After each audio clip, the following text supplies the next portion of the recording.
പക്ഷെ ഇപ്പം അത് മാറി ഈ ഡിജിറ്റൽ അല്ലെങ്കിൽ സോഫ്റ്റ്വെയർ ആണ് ഡിപ്പെൻഡ് ചെയ്യുന്നതെങ്കിലും സോഫ്റ്റ്വെയറിൽ നിന്ന് വീണ്ടും ഒരു ഹാർഡ്വെയറിലേക്ക് പോകുന്ന ഒരു പരിപാടി ഇപ്പോൾ വന്നു തുടങ്ങി. അനലോഗ് എന്ന് പറഞ്ഞാൽ നമ്മുടെ കൈയിൻ്റെ സ്പർശമൊക്കെ ഉണ്ടാവുമല്ലോ, അതാണ് അനലോഗ് എന്ന് പറയുന്നത്. നമ്മുടെ കൈയിൻ്റെ ഓട്ടോമേഷൻസിലെല്ലാം നമ്മുടെ കൈയിൻ്റെ സ്പർശം വരുന്ന ഒരു അനലോഗ് എന്ന് പറയുന്ന പരിപാടിയിലേക്ക് ഇപ്പോൾ വീണ്ടും വരുന്നു.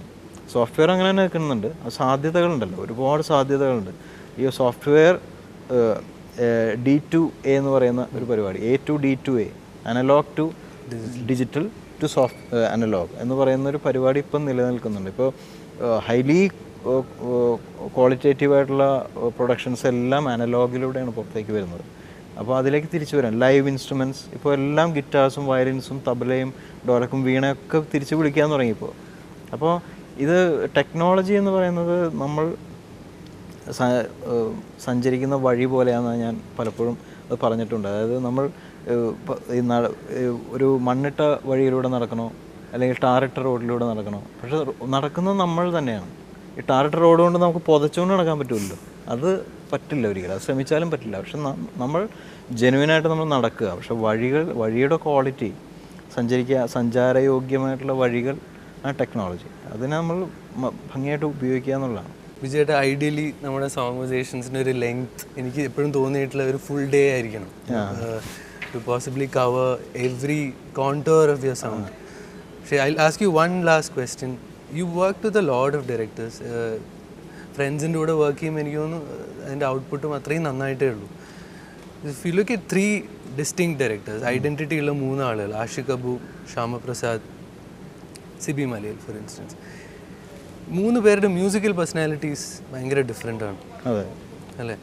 So how do you sort of go to the studio? ഈ 3 ആളുകളാണ് ഒരു പ്രോജക്റ്റ് തരുന്നെങ്കിൽ, ബിക്കോസ് കുറച്ച് pre conceived notions you already have, because you work with them. അപ്പോൾ ഇടുക്കി ഗോൾഡ് ഫോർ ഇൻസ്റ്റൻസ് ഭയങ്കര ഇൻട്രസ്റ്റിംഗ് ആയിട്ടുള്ളൊരു സൗണ്ട് ആയിരുന്നു അതിൽ. കാരണം though it set in a particular time, അവരുടെ musical taste set in the future.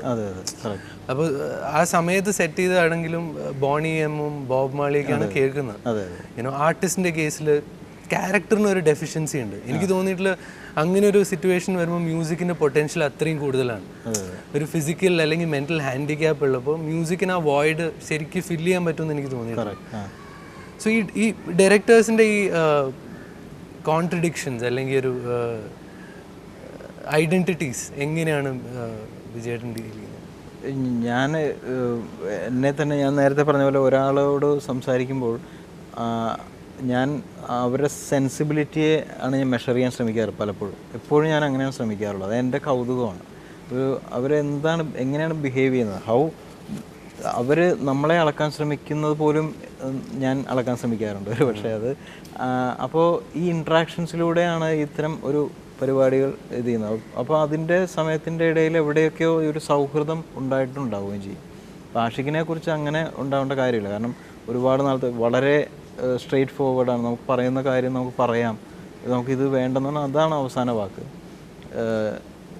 Shyamaprasad സാറിന് അദ്ദേഹത്തിൻ്റെ സിനിമയിൽ മ്യൂസിക് എങ്ങനെ വേണമെന്ന് അദ്ദേഹത്തിന് ക്ലിയർ കട്ടായിട്ടുള്ള ഡെഫിനിഷൻ ഉണ്ടാവും. ഡെഫിനിഷൻ എന്ന് പറഞ്ഞാൽ ടു ദ കോർ. അതായത് പുള്ളി റെഫറൻസ് ട്രാക്കുകൾ തന്നെ കറക്റ്റായിട്ട് ഇട്ട് ചെയ്യുന്നു. സത്യം പറഞ്ഞാൽ ആർട്ടിസ്റ്റ് എന്ന് പറഞ്ഞ സിനിമയിലെ 2 പാട്ടുകളും സിനിമ എഡിറ്റ് ചെയ്തതിന് ശേഷമാണ് ഞാൻ കമ്പോസ് ചെയ്തത് പോലും. സിനിമ എഡിറ്റിംഗ് കഴിഞ്ഞിട്ടാണ് ഞാൻ 2 പാട്ടും കമ്പോസ് ചെയ്തത്. പുള്ളി എഡിറ്റ് ചെയ്തത് വേറെ ഏതൊരു പാട്ടൊക്കെ ഇട്ടിട്ടാണ്, എന്നിട്ട് വേറൊരു പാട്ട് ചെയ്യാൻ പറയുകയാണ് ചെയ്തത്. അപ്പോൾ അത്രയ്ക്ക് കൃത്യതയാർന്ന റെഫറൻസുകൾ അദ്ദേഹത്തിനുണ്ടായിരുന്നു. ആൻഡ് അതിനേക്കാൾ അദ്ദേഹത്തിൻ്റെ തോട്ടിനെ പ്രൊവോക്ക് ചെയ്യുന്നതുമായിട്ടുള്ള നമ്മളുടെ ക്രിയേറ്റിവിറ്റി വരുമ്പോഴാണ് അദ്ദേഹം കോംപ്രമൈസ് ചെയ്യുന്നത്. അതാണ് എനിക്ക് തോന്നിയിട്ടുള്ളത്. അത് അല്ല സാർ, ഇതല്ലേ അതിന് പറ്റുന്നത്, അങ്ങനെ അപ്പോൾ അവിടെ പിയാനോ വെച്ചാൽ എങ്ങനെയാണ് ശരിയാവുക, നമ്മൾ ഇങ്ങനെ ചെയ്യുന്നത് എങ്ങനെ ഉണ്ടാവും, ഞാൻ ചെയ്ത് കാണിച്ചു തരാം എന്ന് പറയുമ്പോൾ he's convinced. Because he respects artist അല്ലെ മ്യൂസിക്കിനെ റെസ്പെക്റ്റ് ചെയ്യുന്നതുകൊണ്ടാണ് അത് സംഭവിക്കുന്നത്. സിബി സാർ എന്ന് പറഞ്ഞാൽ അദ്ദേഹത്തിൻ്റെ ഒരു പാരമ്പര്യം ഉണ്ടല്ലോ. ഈ പറഞ്ഞ പോലെ കമലദളം പോലെയുള്ള സിനിമയിലെയും അങ്ങനെയുള്ള സിനിമകളൊക്കെ എടുത്ത് വലിയ ആചാര്യന്മാരുടെ ഒപ്പം വർക്ക് ചെയ്യുകയും നല്ല മ്യൂസിക്കൽ ക്യാരക്ടേഴ്സിനെ ഡീൽ ചെയ്തിട്ടുള്ളൊരു ആളാണ് സിബി സാർ. അപ്പോൾ അതുകൊണ്ട് തന്നെ ഞാൻ സേഫായിരുന്നു. കാരണം ഞാൻ കൂടുതൽ കമ്മിറ്റ്മെൻറ്റ് പ്രകടിപ്പിക്കേണ്ടതുണ്ടായിരുന്നു. അല്ലാതെ അദ്ദേഹം നമ്മളെ പ്രഷറൈസ് ചെയ്യുന്ന ഒരു പരിപാടി ഉണ്ടായിരുന്നില്ല. കാരണം അദ്ദേഹം ട്രൂ മ്യൂസിക്കിനെ അദ്ദേഹത്തിന് എവിടെയോ ഐഡൻറ്റിഫൈ ചെയ്യാനുള്ളൊരു പവർ അദ്ദേഹത്തിന് ഉണ്ടായതായിട്ട് തോന്നിയിട്ടുണ്ട്. അപ്പോൾ അദ്ദേഹം ഈ ആദ്യം തന്നെ നമ്മൾ അവരുമായിട്ടൊരു ഒരു ബന്ധം, അവരുടെ കാര്യങ്ങൾ നമുക്ക് മനസ്സിലാക്കാൻ പറ്റുന്ന രീതിയിലുള്ളൊരു തുറന്ന ഒരു പാത്രമായിട്ട് നമ്മൾ ബിഹേവ് ചെയ്യുക എന്നുള്ളത് തന്നെയാണ് ഇതിനകത്ത് ഏറ്റവും വലിയ ഗുണം വരേണ്ടത്. അല്ലെങ്കിൽ നമ്മൾ എത്രയോ ആളുകളുമായിട്ടാണ് നമ്മൾ സംസാരിക്കേണ്ടത്. അവരുടെ എല്ലാം നമ്മളായിട്ട് തന്നെ നിന്ന് കഴിഞ്ഞാൽ ഭയങ്കര ജർക്കിങ് ആയിരിക്കും, ഫ്രിക്ഷൻ ഒരുപാടുണ്ടാവും. നമ്മൾക്ക് ക്യാരക്ടർ എന്ന് പറഞ്ഞാൽ ഈ നമ്മുടെ ടെക്സ്ചറില്ലേ, ടെക്സ്ചറിനെ ഉരി വെച്ചിട്ട് നിൽക്കുക എന്നുള്ളതാണ് എനിക്ക് തോന്നുന്നത് കുറച്ചും കൂടി രസം, സ്മൂത്തായിട്ടുള്ള ഒരു പരിപാടി. വിജയേട്ടന് ഇഷ്ടമുള്ളൊരു പാട്ട് പാടിയാൽ നമുക്ക് ഭംഗിയായിട്ട്. ഇഷ്ടമുള്ള പാട്ട് ഞാൻ നോക്കാം. ഇപ്പോൾ ആർട്ടിസ്റ്റിലെ പാട്ട് ഞാൻ ശ്രമിച്ചു നോക്കാം. ഇളവയിൽ വിരലുകളാൽ ഇലകളിൽ മലരുകളിൽ ചായം തൂകുന്നു, ഇളവയിൽ വിരലുകളാൽ ഇലകളിൽ മലരുകളിൽ ചായം തൂകുന്നു, നിഴലുകൾ എഴുതി സന്ധ്യകൾ പല നിറമൊന്നായി രാവുകൾ, പേലവമൊരു പീലിത്തുമ്പായി മാറി ഞാനും, ഇളവയിൽ വിരലുകളാൽ ഇലകളിൽ മലരുകളിൽ ചായം തൂകുന്നു. Thank you. Thanks a lot. You know, all of us love music. There's just no two ways about it. The only question is, does music love you back? Vijayatna പാട്ടുകൾ കേൾക്കുമ്പോൾ you know that those songs like you because it fills you with that kind of warmth. Those are his conversations. Thank you for making music so down to earth. Thank you. വന്നതിൽ ഒരുപാട് സന്തോഷം.